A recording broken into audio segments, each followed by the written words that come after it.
Now, one of my little segments I like to have here called Highs and Lows. Always start with the lows because we always got to finish on a high, right, guys? Always got to finish on a high. So one of the lows I have tonight is that the defensive line or the defense in general, no sacks. We got no sacks tonight, okay? Now, there were a lot of quarterback pressures, okay? We had a lot of quarterback pressures where Mertz had to get out of the pocket. He was able to escape, okay? But he slid. He had to slide down, things of that nature. But then again, when you get that many quarterback pressures and he scrambles for a few yards, you also got to give credit to the guys in the back because they're obviously covering well on the back end. Okay, we had freshman guys playing tonight. We had our two strong safeties back there in McAllister and Proctor, but we had basically freshmen and redshirt freshman quarterbacks. We had guys making their first starts tonight, and I know they talked about it at times on the broadcast that why Wisconsin never tried to test those guys. I don't know why either, but I give them credit. There was a lot of times Mertz had nobody to throw to and ended up having to tuck in and try to get what he could. So one of the lows, again, like I said, no sacks by our defense tonight. So one of the other things, and this is just something that I thought of is when I mention this is, the targeting rule. There were no targeting tonight. Okay, there was no targeting calls tonight. But the reason why I'm bringing it up is you got to feel sick about Clay Cundiff for Wisconsin, one of their best tight ends. He took a shot low, and that's what targeting has done. Okay, players now have been taught. And these defensive backs and these guys that are coming up making plays, when them balls are getting thrown out in the flat like that, they are knee hunting now, all right, because they can't run the risk of actually targeting or putting someone in the head and getting a flag for 15 yards or getting ejected from the game.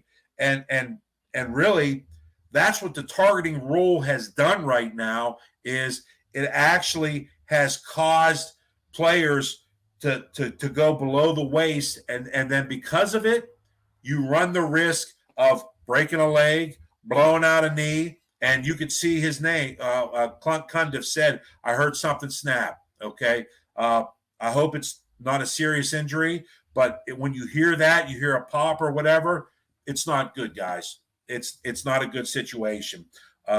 So yeah, bad luck on that end. And like I said, that's what the targeting rule has done right now in college football and in the NFL as well, all right? And if you talk to any player, they'd rather you go high, all right, because you can recover eventually from a concussion. You can get back sooner. But when you break a leg or you blow out your knee, you're gone for the year. You're gone for the year. So players today would rather you go higher on them, but because of the rules, this is what we're left with. Another one of the lows I had is the second team, guys. Come on. You're getting your chance to go in and play, and what do? The first play from scrimmage, they hand off to a kid that is their best running back, and he breaks one play off for 75 yards. So I stated it earlier, guys. Again, it'll be talked about in film, and so it's one of those things, okay? Guys got to make plays when you go in. All right, some of the highs that I loved to see. And, guys, I'm telling you right now, by far, the offensive line tonight was absolutely outstanding. They are my player of the game right there, the entire offensive line.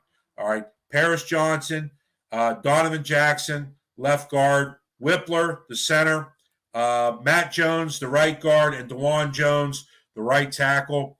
Those guys tonight, they made Wisconsin look like Wisconsin would normally do to other teams. When they just maul teams, Ohio State's offensive line tonight absolutely mauled Wisconsin. They absolutely mauled them.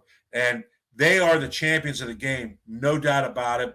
I never saw so many guys get downfield without ever being untouched. One time tonight, Stroud was pressured.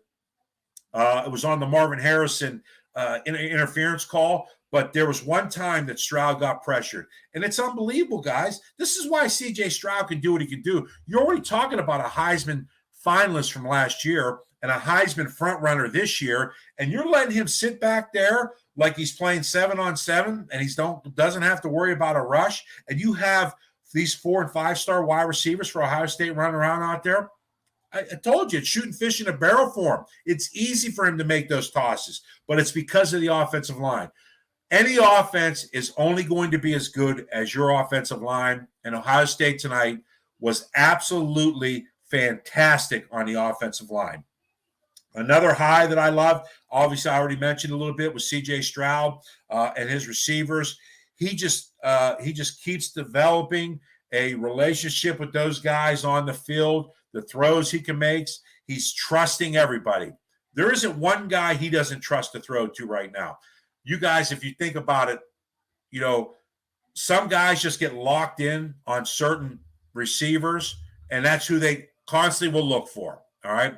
C.J. Stroud is not like that. He trusts all his guys, even without Jackson Smith and Jigba, all right? He trusts Kate Stover. He trusts Marvin Harrison. He trusts Egbuka. He trusts Julian Fleming, okay? That's what that offseason does. And then once he starts to see it in a game that he can really trust these guys, the sky's the limit for him. It really is. It doesn't matter who he's throwing to. He's got faith in all of them. And then again tonight, too, another one of my highs are the running backs. Again, Henderson and Williams, absolutely fantastic. It's a dynamic duo. They go for over 200 yards. First time since 2019, we have two running backs go over 100 yards apiece. Miyan Williams had 11 carries, didn't get a carry in the second half.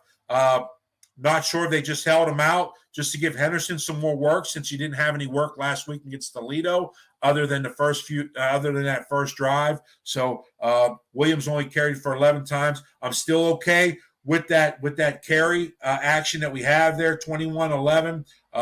Again, Williams don't carry in the second half, still goes for 100 yards and 2 touchdowns.